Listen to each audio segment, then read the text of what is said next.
Hello mga kapatid. Welcome back sa ating serye Tama Legal Makadiyos, ang katotohanan ng Biblia sa ugaling Pilipino. Para sa ating ika-12 episode, isang tanong na malapit sa puso nating lahat. Retirement. Kasalanan bang umasa sa anak? Sa kultura nating mga Pilipino, malalim ang ugat ng utang na loob at pagtanaw sa pamilya. Normal na sa atin na ang mga anak ang nag-aalaga sa kanilang mga magulang pagtanda. Para bang ito ang natural na cycle ng buhay, di ba? Ngunit ano nga ba ang sinasabi ng Biblia tungkol dito? Tama ba na ito ang maging pangunahing plano natin para sa ating pagre-retiro? Sa Proverbs 21:20, sinasabi, "The wise store up wealth." Sa Tagalog, ang pantas ay nag-iimbak ng kayamanan. Simple lang pero malaman.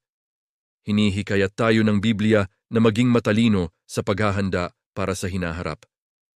Hindi ito nangangahulugan na maging sakim tayo, kundi maging responsable. Ang pag-iipon para sa retirement ay isang paraan ng pagiging mabuting katiwala o steward sa mga biyayang ipinagkaloob sa atin ng Diyos.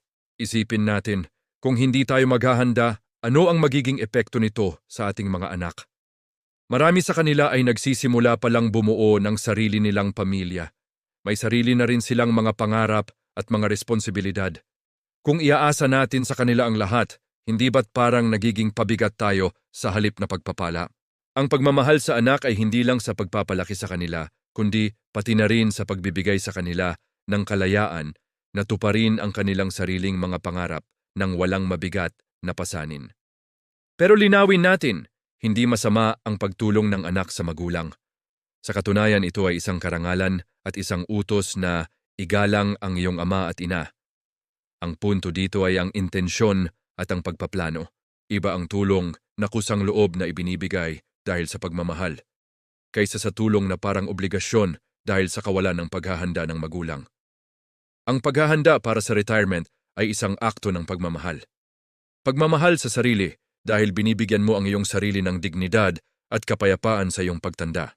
At higit sa lahat, pagmamahal sa iyong mga anak dahil pinapakawalan mo sila mula sa isang pinansyal na responsibilidad na maaaring humadlang sa kanilang sariling paglago. So, ano ang praktikal na hakbang? Una, simulan ang pag-iipon habang maaga kahit paunti-unti. Pangalawa, mag-aral tungkol sa mga paraan ng pag-invest tulad ng SSS, Pag-ibig MP2 o iba pang retirement funds. Ipangatlo, at pinakaimportante, ipagkatiwala natin sa Diyos ang ating kinabukasan.